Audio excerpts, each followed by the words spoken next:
What's up, guys? Welcome back to the channel. Welcome back to the Friday daily news show. And there is an update on Fagioli. Unlike the previous days when there were just rumors and clickbait news reports, there's actually a real update. And there's also an update on Mckennie as well, Danilo, Chiesa. That's what we're going to discuss in this video. Before we get into it, like the video, do it now, subscribe to the channel, and let's go.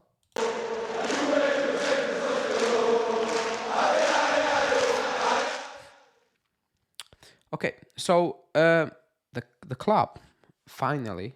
I was expecting it yesterday, actually, but finally they stepped up and they called out the fake news. It's maybe a new thing for the club. They usually do not do that. They usually let just the fans rot with the media news, basically, instead of sticking up for them. I'm gonna say, but today they came out because I'm not even gonna name because I didn't tweet out any news. It's not news from the person spreading. I don't know what do you want to call it, news, rumors, and a guy who has been jailed in the past. I'm not even gonna discuss what he did. You can look it up. That's not a news reporter. That's not a news outlet. I'm not even gonna waste time tweeting about it, or tweeting quotes from him or whatever. But he accused the club of knowing from Fagioli from August 1, and that's why he did not went on tour, even though the facts didn't add up because we left on tour. I don't know, the 20th of July, and that's when Fagioli was left alone. So even that part doesn't add up. So that's why I was like, I'm not gonna touch the clickbait stuff here because it's ridiculous. Like, it's pointless. It's just gonna rattle a lot of fans out here for no good reason. But that was the the rumor, and the media picked it up and whatsoever, which was actually not true. And we didn't even need to know the club statement or the club denying it. The news just didn't add up, the timeline. But the club came out and they said we didn't know anything about the Fagioli situation, and as soon as we learned, we reported it, as they should. So that's what the club said. It's fake news what's out there. Now, it is significant because the club could have just stayed quiet like they have done in the past so many times when fake news get reported, and if everybody was there last year and you were like, where's the club in all this?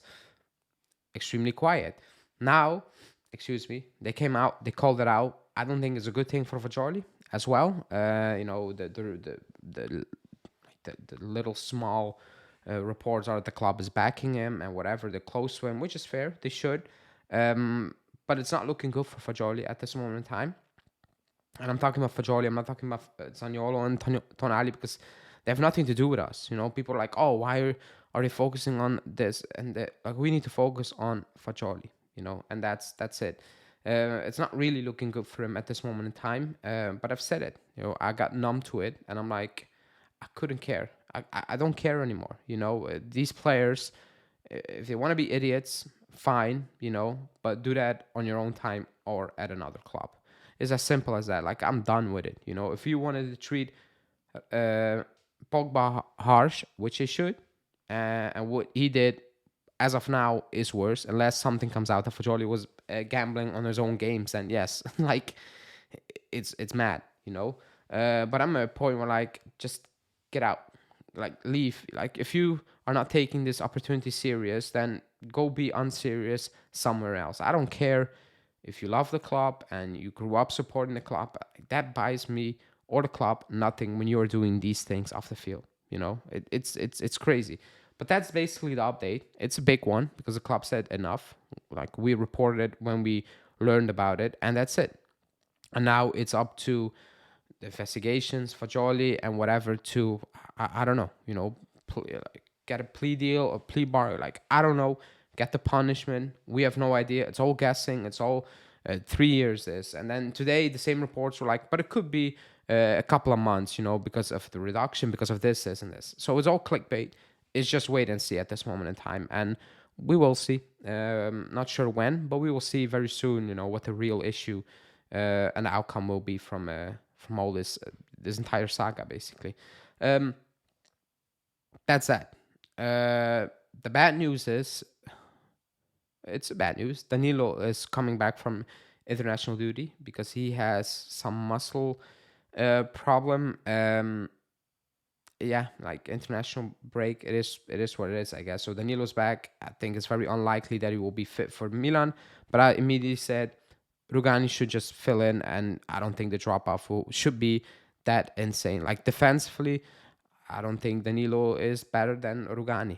Like I'm being completely honest. Like pure defensively, I don't think there is much of a difference. So it's not that you're going from playing Chiesa to playing Keane in terms of quality. I don't think that's a drop off. So um, it's a drop off in terms of there was a partnership that are growing. You can say if it's a good one or a bad one, and it's broken up now because Danilo is out. I don't think he will be fit for the Milan game. It will be actually a miracle, if you will. So Rugani will slot in. Like I'm not gonna moan about that because I don't think the drop off of that is that insane. What I do found crazy is Chiesa's coming back because he's not, recovering to play a game for Azzurri. I said it. I have absolutely no idea why he left in the first place. I will never understand it. Vlahovic said he got called out, Vlahovic, and he said no, no, it's pointless for me to go there, even if I get fit somehow, you know, and get a few minutes. Is it worth it? Like, is it really worth it? Instead, I will stay here, Torino, have my facilities to train. I don't need to travel, take planes, and all that crap. I just stay here. I do my thing, and I get fit for Milan. It's actually frustrating to me that actually Chiesa left when it was well documented that he wasn't feeling right, and it was actually extremely unlikely that he will play for Italy. I don't get the point. I will never understand the point why these players leave while they're injured. I don't get it. I don't even know why they get called up when they know they're injured. I also am at a point where are the clubs in these situations? They should tell the player and the national team he's not fit. No, not this international break. He's not going unless you guys are paying him 6.5 million or 6 million a season instead of peanuts they get playing for international football. Like it's a real thing now, because the clubs are taking all the risks and the national teams are just, reaping the rewards on extremely low risks. Actually, no risks at all, because if a player goes injured, UEFA pays the club, but it's also peanuts. So I found it frustrating. I said it when the international game break started. I don't get it. Like I don't get why he left, but he's back now, and it's also extremely unlikely that he will be fit for the Milan game as well.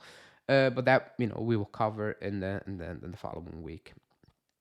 Basically, I want to end this video with the Mckennie news because it was just what an international break it is. Because I was reading the newspapers and I see Mckennie can get a new deal, and I was like, okay. I read further because he's considered a key player to the squad, and I'm like, oh man, what are we doing? He wasn't a key player when we shipped him out to Leeds with almost an obligation to buy if they stayed in the league. He wasn't then, He's playing well now, but if you look long term and you want to be dominant again, he has absolutely no place in this team. Maybe as a bench sub, fine, but as a starting player, absolutely no chance. It's not even close. And he's playing well. And when I say well, he's not making the mistakes he's been making in the past months, years, whatever. That's what I'm saying. Well, but on the ball, he's extremely limited still. It remains the same thing, And when I hear things like, or read things like, he gets a new long-term deal because he's considered a key player, it makes me sick.